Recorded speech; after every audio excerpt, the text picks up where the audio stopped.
ሰላም የተወደዳችሁ የኔ ውድ ቤተሰቦች እንዴት ናችሁ? 2-3 ቀን ጠፍቼ ነበረ። ዛሬ ተመልሼ መጥቻለሁ። ስመጣ ግን እየተለመደው እኝኝ ወይም አስተያየት ልሰጥ ሳይሆን ደስ የሚል ዜና ሸር ላረጋችሁ ነው። እስከ ዛሬም ድረስ ሀይሚና ብሩክ 100% ድብና አድርጌ እንደ ሌሎች አስመስዬ ጥቅማ ጥቅምን ፈልጌ ሳይሆን ነጭ ልብ ላላችሁ ቤተሰቦቼ እውነቱን እየነገርኳችሁ ነበረ ስራ እንደሚሰሩ።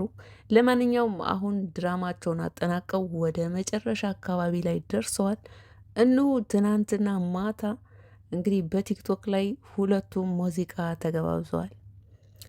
ሀይሚዬ ለብሩክ ይህን ሙዚቃ ጋብዘዋለች። ትንሽ ላስገባላችሁ። በጣም የሚገርም ነው። ያሳለፍናቸው ትዝታዎች፣ ያሳለፍናቸው ነገሮች፣ ያሳለፍናቸው ችግሮች፣ ያሳለፍናቸው ደስ የሚሉ ደስታዎች እየመጡ እየረበሹ ነው። እኔ በፍጹም ከአንተ አልለይም እንደማለት ነው በአጭር አማርኛ። ሙዚቃውን እዘጋ ላስገባላችሁ፣ እናንተ ስሙት። ደሞ ዋሳቤ ሸራ ላይ ቀለምህን ይዘት መጣል ለማዳ ደሞ ነግቶ እንደፈለገ ዛሬ በህልሜ ላይ ነግሰበት ዝታ ደሞ ሀገሬው በሙሉ ስላንተ ሳውራ አበደች ያል ደሞ እስኪ ንገራቸው ሲታበድ አይደለም የሚረሳ ብሩክም ለብቻው ማታ ቲክቶክ ላይቭ ላይ ገብቶ ነበረ። በጣም የሚገርመው እኔ ወደ መጨረሻ አካባቢ ነበር የደረስኩት። በጣም ስራ ነበርኩኝና ለሀይሚ ለጨረቃዋ፣ ለባለቤቱ፣ ለሁለ ነገሩ ሙዚቃ ጋብዟታል። የቴዲ አፍሮን ህልም አይቼ ማታ ከማዶ ሰማይ ስር ምናምን የሚለውን እናንተ ጨርሱት። ሙዚቃውን እዚህ ጋር ላስገባላችሁ።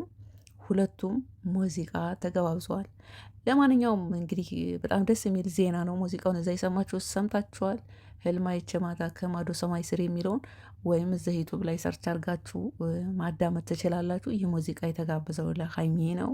እንግዲህ በሁለቱ መካከል ምንም እንዳልተፈጠረና ስራ እንደሚሰሩ 100% ሜክ ሹር ሆኜ ስነግራችሁ ነበረ። አንዳንድ ህዝቦችም ጓ ምናምን ስትሉብኝ በሸቅ ብዬ ቪዲዮ ላለመስራት ፈልጌ ወስኜም ነበረ። ግን ደግሞ ማታ ደግሞ በስተመጨረሻ እንግዲህ ድራማቸውን ጨርሰው ይህን ሙዚቃ ሲገባበዙ ሳይ ዝም ማለት አልቻልኩም። ምንም እንኳ ያው ስላልገባችሁም ሊሆን ይችላል። አንዳንድ እህቶች በኮመንትም ብታስደብሩኝም በጣም ብዙ አንዳንድ ሰዎችም በሁለቱ መካከል ገብተው ሁለቱንም ለማለያየት ሲጋጋጡ የነበራችሁ ሰዎች አንዴ ሀይሚን ዝቅ፣ አንዴ ብሩክን፣ አንዴ ሀይሚን፣ አንዴ ብሩክን እያላችሁ እንዲሁም አንዳንድ እህቶች እዚሁ ዩቱብ ላይ የሚሰሩትንም ለማደናቀፍና እነሱን ከዛ ከዩቱብ ከመስራት ውስጥ አውት አድርገው 1 2 3 ብቻ ሆነው እዚህ ዩቱብ ላይ ስለነ ሀይሚ መንፈትፈት የሚፈልጉ ሰዎች አሉ። ግን አሁን ለእኔ ያለውን ፈጣሪ ለማንም አይሰጠውም፣ ይበሰብሳል፣ እዝባለ ውስጥ ቆሻሻ ውስጥ ይገባል። ግን አንዳንድ ሰዎች ምቀኝነታችሁ ጊዜ ካላቸው የመስራት ብቃት ካላቸው ቢሰሩ ምን ችግር አለው? በቃ እኔ 2 3 ሰዎችን አይቻለሁ። እነሱ ብቻ ተደማጭ፣ እነሱ ብቻ ትክክል፣ እኛ ብቻ ትክክል ነን የሚሉ አሉ። ጭራሽ ደግሞ በሰው ቪዲዮ እየሰሩ በሰው አይዲያ እየሰሩ ሌሎች የሚሰሩትን የሚይዙቱ ሰዎች አሉ። 3 በቁጥር ወይ 2 ወይ 3 ደግሞ ወንዶች ናቸው። በጣም ነው የምታሳፍሩት። አሁን እንደናንተ አይነት ወጣቶች የት ቦታ እንዳሉ ለእናንተ መናገር አይጠበቅብኝም። ግን የምታስተላለፉት መልእክት ከእናንተ ጋር አይመጠንም። እኔ ዝም ብዬ እንደው ስገምታችሁ 2 3 ናችሁ እና በእውቀትም በሰል ያላችሁ ትመስሉኛላችሁ። ግን አንዳንድ እህቶች በእነ ሀይሚ ላይ አውቀውን ለመሰከስም ሰብስክራይብ ምንም ላይክም እንግዲህ ጊዜ ካላችሁ ቪዲዮ ከሰሩ ዩቲዩብ ይከፍላል። ቪውም ለማግኘትም ሊሆን ይችላል የሚሰክሱት በውሸት። እነዚህ ደግሞ በቃ ትንሽ እውቀት ያላቸው ወንዶች ናቸው። ደግሞ እቤት ውስጥ ተቀምጣችሁ እነዛን አታክ ለማድረግ ለምን ሀይሚን ትቃወማላችሁ? ለምን ብሩክን ትቃወማላችሁ? እያላችሁ ማስጠንቀቂያ እናንተ ማን ስለሆናችሁ ማስጠንቀቂያ የሚሰጡ? በሰው አይዲያ እየሰራችሁ ሰው ሌላውን ሰው ማስጠንቀቂያ ስትሰጡ አታፍሩ? በጣም ነው የሚያሳፍረው። ለማንኛውም እኛ ብቻ ተደማጭ ነን አትበሉ። አንድ በቁጥር ናቸው፣ 1 2 ወንዶች ናቸው ደግሞ ኤኒዌይስ ሴቶች አላችሁ እዚህ ዩቱብ ላይ አረብ ሀገር የምትሰሩ በእርቱ ጊዜ ካላችሁ ስሩ። ዩቱብ በደንብ ነው የሚከፍለው። ለማንኛውም እኔ ያው በሁለቱ መካከል ልዩነት እንደሌለ ስራ እንደሚሰሩ ብዙ ጊዜ ነግሬያቸዋለሁ። ግን ባየሁት ልክ በድራማው ላይ እጅጅ አደርጋለሁ። ድራማው አካሄዱ ማነው ድራማው ቫላንስ አድርጎ እየሄደበት ያለው የሚለውን እንደዛ አስተያየት ትሰጣለሁ ብያችሁ ነበር።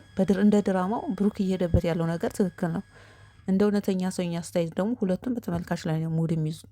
በመሀላቸው ምንም ነገር እንደሌለ እኔ ሸመኛ ነኝ አንደኛ፣ ሁለተኛ የሆነ ራስ ወዳድ አይደለሁም እንጂ ብዙ አብረው ሬስቶራንት ሲሄዱ አብረው ራሱ ሲዛኑ አብረው መኪናው ሲንቀሳው ምናምን ብዙ ኢንፎርሜሽን ደርሶኛል።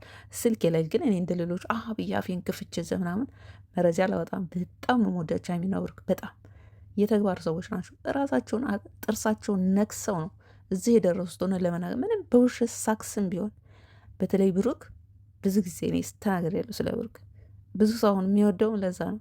የተግባር ሰው ነው። ቅድሚያ ለእናቱ ስጠ ከቡታጅራ ዩቱበሮች ማንም አልሰጠም። ማንንም ብትሉ እና ሀይሚና ብሩክ መካከል ልዩነት አለ ብላችሁ ስታወቁ ስትጋግሩ ቆይታችሁ እንግዲህ የጋገራችሁትን ያወካችሁትን ሳትበሉት እንግዲህ እርስ በርሳቸው ቲክቶክ ላይ ሙዚቃ ተገባበዙ። አሁን ድራማውን የተወሰነ ሊያስኬዱት ይችላሉ፣ ግን ይታረቃሉ። አልተጣሉም፣ ግን ያው ታረቅን ብለው ይመጣሉ። ኤኒዌይስ ሙዚቃ ስለተገባበዛችሁ ደስ ብሎኛል። የኔ ውድ ቤተሰቦችም እንግዲህ ያው እውነትን ስለምናገር እኔ ብዙ ሰዎች ልትሰሩ ይቅር ሊላችሁ ምናምን ይችላል፣ ግን እውነትን መናገር በቃ ያኮራችኋል። በኋላ በውሸት ሳክስ ሰብስክራይም ሰበሰብኩ፣ ላይክም ሰበሰብኩ፣ ቪውም ሰበሰብኩ እኔን አያረካኝም፣ ደስ አይለኝም። ማርያምን ከምሬ ነው የምላችሁ።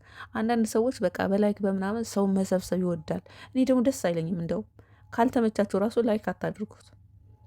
እና ሁለቱ ሙዚቃ ስለተገባበሱ ደስ ብሎኛል። እኔም ሳውራው ስሰክሰው የነበረው ያንቺ ሳክስ የትም ገደል ገባም እንዳትሉኝ፣ ይሄ ትልቅ ሪዝን ነው እውነት ለመናገር።